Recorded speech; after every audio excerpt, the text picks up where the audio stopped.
Exactly পয়েন্টটা হলো এটা যে আমরা অনেক সময় বলি না, আমি আমার পার্টনারকে বলি যে, "এই আমি অনেক ব্যস্ত আছি, ফোন-টোন দিও না তো, অফিসে প্রচুর কাজের চাপ।" এগুলো সব অজুহাত। এই প্রশ্নগুলো করার মতো ৫ টা মিনিট সময় আপনার লাইফে নেই। দেন আপনি ইউএসএ থাকেন, ইউকে থাকেন আর বাংলাদেশে থাকেন বা মঙ্গোলিয়ায় থাকেন। আপনার লাইফে শুধু কাজই হবে। আর আপনি নিজেকে বুঝতে পারবেন না, নিজেকে চিনতে পারবেন না। আপনি পরকীয়া করতে পারেন, আপনি অন্যের ওয়াইফকে নিয়ে বা অন্যের হাসব্যান্ডকে নিয়ে ঘুরতে যেতে পারেন। রেস্টুরেন্টে যেতে পারেন, কনসার্টে যেতে পারেন। কিন্তু আপনি আপনার নিজের ওয়াইফকে নিয়ে কখনো রেস্টুরেন্টে যেতে পারেন না। আপনি আপনার নিজের হাসব্যান্ডকে নিয়ে কনসার্টে যেতে পারেন না। বিকজ সে খ্যাত, বিকজ তার সাথে আমার ভাইব ম্যাচ করে না। তাহলে কেন সম্পর্কে আছেন? বেশ কয়েকদিন আগের কথা বলছি। সোশ্যাল মিডিয়াতে একটা নিউজ খুব ভাইরাল হয়েছে। কোন একটা কোম্পানির সিইও এবং এইচআর হেড কোন একটা কনসার্টে যান এবং ক্যামেরার স্ক্রিনে দেখা যায় যে তারা দুজন খুবই ক্লোজলি দাঁড়িয়ে আছে এবং দেখা মাত্রই তারা মুখ লুকিয়ে ফেলেন, সরিয়ে ফেলেন, হাইড করেন। দেখেন একটা কোম্পানির সিইও বা হেড অফ এইচআর তারা প্রচণ্ড ব্যস্ত মানুষ এবং কাউন্সেলিং করার সুবাদে বলেন বা কাউন্সেলিং করার কারণে আমি জানতে পারি যে এই ধরনের মানুষ আসলে তার ফ্যামিলিকে সময় দেওয়ার টাইম পায় না, বিকজ প্রফেশনাল লাইফে তারা হিউজ সাকসেসফুল, অনেক কাজ তাদের, অনেক অনেক মিটিং, দেখাচ্ছে যে রাত ৯টা ১০টা বেজে গেছে, মিটিংয়ের শেষ নেই, একটার পর একটা ফোন কল আসছে, সব কিন্তু ঠিকঠাক তারা করছেন। বাট একটা জিনিস ভেবে দেখেন যে তারা এই কনসার্টে গেল কিভাবে? তখন তাদের মিটিংগুলো কে সামাল দিল? তখন তাদের ফোন কলগুলো কে অ্যাটেন্ড করলো? তখন তাদের আ আনুষাঙ্গিক যে প্রফেশনাল কাজ, অফিসিয়াল কাজ কে করলো? মানে একটা কনসার্টে যেতে তো সময় লাগে। এট লিস্ট আপনাকে টিকিট কাটতে হবে। আপনি অনলাইনে কাটেন, নো ইস্যুস। আপনাকে ওইখানে পৌঁছাতে হবে। একটা হিউজ ক্রাউড থাকে এবং যেই কনসার্টের কথা বলছি, এই কনসার্টে কিন্তু মানে ২-১ জন মানুষ যায় না। অনেক মানুষ যায় এবং কনসার্ট মানেই একটা ক্রাউডের জায়গা। সো এই ক্রাউডের জায়গায় আপনি গিয়েছেন, আবার ফিরবেন। সো মোটামুটি তো এট লিস্ট ২-৩ ঘন্টার বিষয়। আপনি টাইমটা ম্যানেজ করলেন কিভাবে? আপনারা দুজন মিলেই কিন্তু ম্যানেজ করেছেন।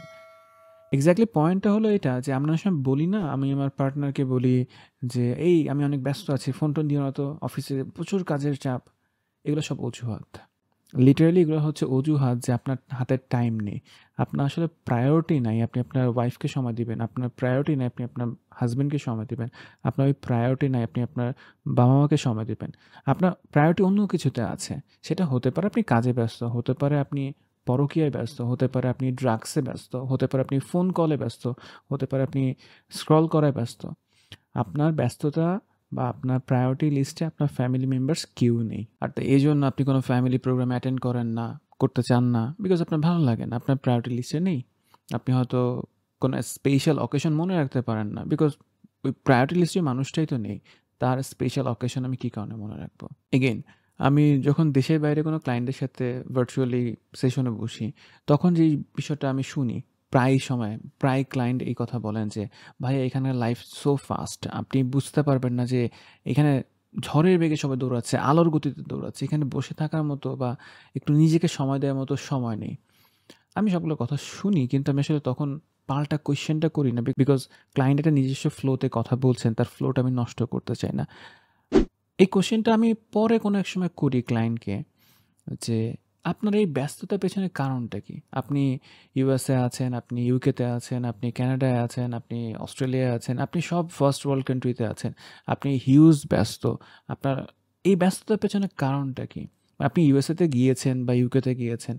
যে দেশে আপনি গিয়েছেন, যাওয়ার পেছনে তো একটা পারপাস ছিল যে আপনি একটা উন্নত জীবন পেতে চান, একটা সিকিউরড লাইফ বা ভালো আর্নিং করতে চান। কোনো না কোনো কারণে তো আপনি মাইগ্রেট হয়েছেন।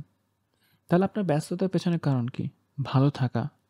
এখন আপনি ভালো থাকার জন্য নিজেকেই সময় দিচ্ছেন না। কাজ করে যাচ্ছেন, কাজ করে যাচ্ছেন। আল্টিমেটলি রেজাল্টটা কি আসবে? আপনার যদি নিজেকে নিয়ে বসার মতো ৫ মিনিট সময় না থাকে ২৪ ঘন্টার মধ্যে যে আপনি ৫ মিনিট চুপচাপ বসবেন, কোনো কিছু চিন্তা করবেন না। জাস্ট নিজেকে দেখা, নিজেকে রিফ্লেক্ট করা যে কি করছি? সারাটা দিন কেমন গেল? আমি এই কাজগুলো করছি, কারণটা কি? এই প্রশ্নগুলো করার মতো ৫ টা মিনিট সময় আপনার লাইফে নেই। দেন আপনি ইউএসএ থাকেন, ইউকে থাকেন আর বাংলাদেশে থাকেন বা মঙ্গোলিয়ায় থাকেন। আপনার লাইফে শুধু কাজই হবে। আর আপনি নিজেকে বুঝতে পারবেন না, নিজেকে চিনতে পারবেন না। আমি মনে করি যে আমি ব্যস্ত, টাইম নেই, সময় হবে না, এই সপ্তাহ বা এই মাসের schedule ফাঁকা নেই। আমরা পরের মাসে দেখা করব, কথা বলব বা ফ্যামিলিকে সময় দিব। পরের মাস যে আপনার লাইফে আসবে, আপনি কিভাবে জানলেন? আপনার লাইফের ফার্স্ট প্রায়োরিটি হওয়া উচিত আপনি নিজে। সেকেন্ড প্রায়োরিটি হওয়া উচিত আপনার ফ্যামিলি। অ্যান্ড ফ্যামিলির পরে থার্ড প্রায়োরিটি আপনার সাপোর্ট সেন্টার অ্যান্ড দেন আপনার বাকি সব কিছু। আই নো, আমি বিলিভ করি, আমি এটাও এগ্রি করি আপনার সাথে যে টাকা ছাড়া বা ফাইন্যান্সিয়াল স্ট্যাবিলিটি ছাড়া লাইফে অনেক কিছু করা যায় না। অ্যাট দ্য সেম টাইম এটাও সত্য, আপনি যদি ভালো না থাকেন, আপনি যদি এক্সিস্ট না করেন, এই টাকা, এই ফাইন্যান্সিয়াল স্ট্যাবিলিটি কে ব্যবহার করবে? কার জন্য এগুলো থাকবে? তাই সময় থাকতে নিজেকে আগে সময় দেন, ফ্যামিলিকে সময় দেন, অ্যান্ড আপনার সাপোর্ট সেন্টার খুঁজে বের করার চেষ্টা করেন। আপনি পরকীয়া করতে পারেন, আপনি অন্যের ওয়াইফকে নিয়ে বা অন্যের হাজব্যান্ডকে নিয়ে ঘুরতে যেতে পারেন, রেস্টুরেন্টে যেতে পারেন, কনসার্টে যেতে পারেন। কিন্তু আপনি আপনার নিজের ওয়াইফকে নিয়ে কখনো রেস্টুরেন্টে যেতে পারেন না। আপনি আপনার নিজের হাজব্যান্ডকে নিয়ে কনসার্টে যেতে পারেন না। বিকজ সে খ্যাত, বিকজ তার সাথে আমার ভাইব ম্যাচ করে না। তাহলে কেন সম্পর্কে আছেন?